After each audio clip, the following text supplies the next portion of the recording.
Bom, quero dar boa tarde a todos e a todos, agradecer muito ao doutor Ayub a gentileza do convite, a professora e desembargadora Leila pela oportunidade de estar aqui, cumprimentar o doutor Paulo César, a professora Alessandra, eu sou professor também, então é um prazer estar com a senhora nessa mesa, com você nessa mesa. Pedir licença para cumprimentar minha professora Angela de Castro Gomes, que é minha professora lá na UF, há pouquíssimo tempo, no mestrado em História, isso, 1 ou 2 anos atrás, né? Então, dizer que é um prazer estar aqui. Eu estava me perguntando aqui, ouvindo o Dr. Paulo César, a exposição dele, que destrincha tanto a legislação eleitoral quanto a resolução do TSE, que contribuição poderia dar para esse fórum, né? Qual seria a minha participação aqui mais interessante. Eu acho que é um pouco dividir a angústia e as agruras de um ser especial que merece toda a atenção da psicanálise, das ciências humanas como um todo, que é o candidato. O candidato é um ser, de fato, muito especial. Ele, mais ou menos nessa época, pega uma doença aguda, que é a candidatite, né? Ele só fica bom disso nesse ano, vai ficar bom disso no dia 3 de outubro, à noite, por volta de 11 horas da noite, até lá no sofrimento intenso, sobretudo porque essa é uma disputa que é muito desigual.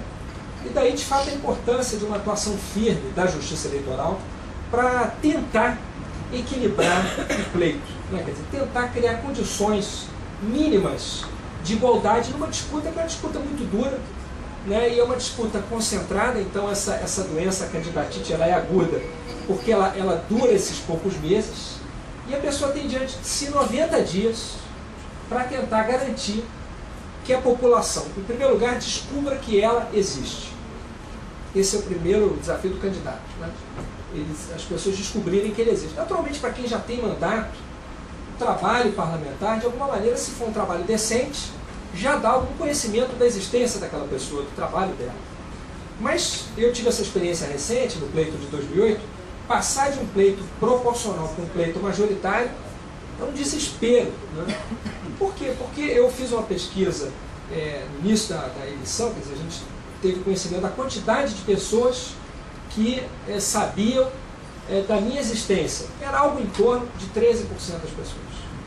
Isso depois já de 6 anos de mandato. Isso, 13% de pessoas, não significa que 13% das pessoas conheçam o que eu faço. Esse grau de conhecimento para esse tipo de pesquisa, em geral, já ouviu falar no nome. Não quer dizer que saiba a que aquele nome está relacionado, nem ao universo político. Já ouviu falar em Alessandro Molon? 13%. Então, o primeiro desafio é a pessoa se tornar, as pessoas saberem que ela existe.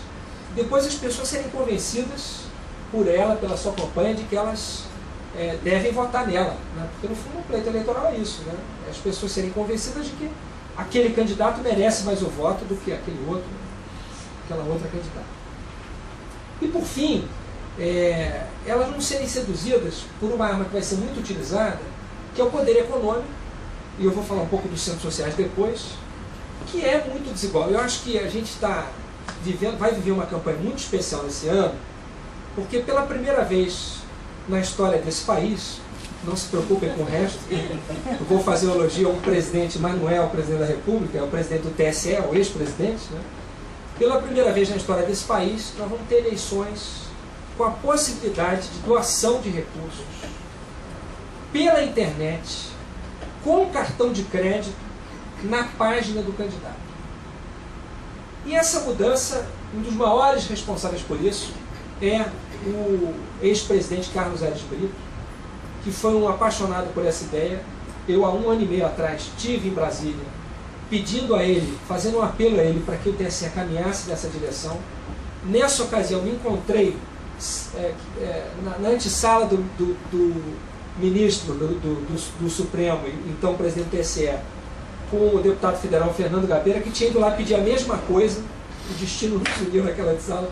E, para nossa feliz surpresa, o presidente do TSE já estava estudando esse tema e já defendia que isso acontecesse. Isso, felizmente, vai acontecer pela legislação, mas se não acontecesse pela legislação, a resolução do TSE certamente garantiria isso por mérito do próprio Carlos Aires Brito. Só para você ter uma ideia do que isso pode significar, talvez não para essa campanha, e eu acho que essa revolução é uma revolução que vai se dar a médio prazo, mas eu acredito que daqui a 8 ou 12 anos a gente vai sentir os efeitos dessa mudança. A eleição do Obama, que foi aqui mencionada, ela teve o seu financiamento de 89,6% de recursos de pequenos doadores na página do candidato pela internet. Quer dizer, é uma quantidade enorme de recursos que inverte a lógica do financiamento de campanha, que, na minha opinião, é um dos maiores problemas que o Brasil tem e vai continuar tendo. Enquanto o modelo foi esse, eu defendo financiamento público exclusivo de campanhas.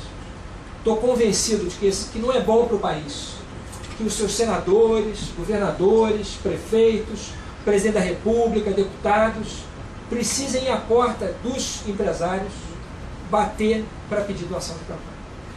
Eu acho que essa prática não é boa. É verdade que é possível se manter íntegro, mas são poucos. Podem ter certeza disso.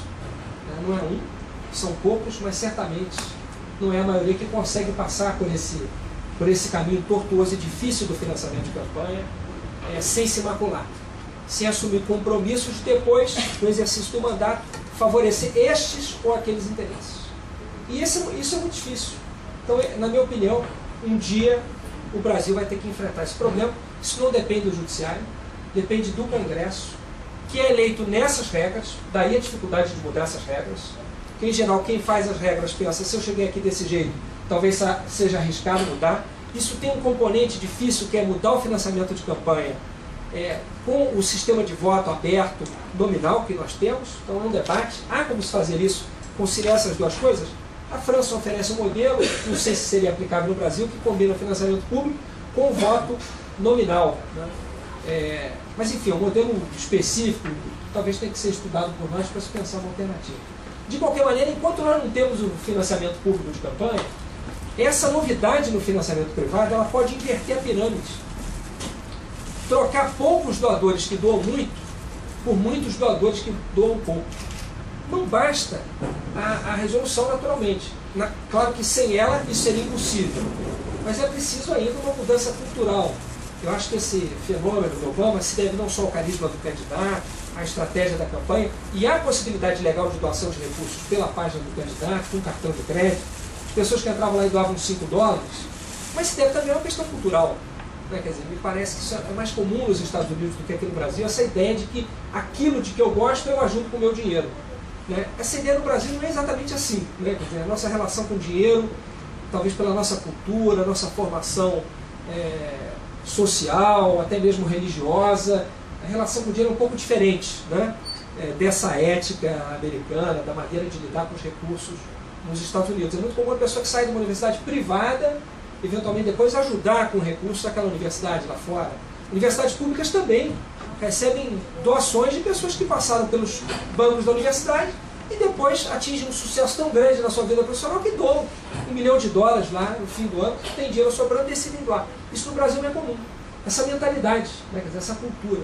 Fala que não basta a resolução, mas sem ela seria impossível caminhar nesse sentido. Eu digo isso porque uma das maiores dificuldades do pleito continua sendo o desequilíbrio de forças econômicas. E olha, esse negócio de visibilidade em campanha é um desespero, porque o eleitor, né, em geral, ele acha que a campanha está forte dependendo da visibilidade da campanha nas ruas. Então, se a pessoa não vê muita placa sua, muita gente com adesivo de carro seu, muita placa sendo segurada pelas pessoas, eles dizem, sua campanha está fraca. O que não é verdade. Né? Às vezes a campanha não tem visibilidade na rua, é uma campanha fortíssima. Uma campanha que depois vai se mostrar super vitoriosa. Né? Mas se o nível de produção do programa de TV não é o mesmo de um concorrente, aquilo passa para o eleitor uma imagem de qualidade inferior, de fraqueza eleitoral. E infelizmente no Brasil muita gente vota em quem vai ganhar. Né? As pessoas pensam assim, eu não quero perder o meu voto. Existe essa concepção, né? Então votar em alguém que não ganhou significa perder o voto. Ah, eu desperdicei meu voto. Melhor eu votar em quem está na frente.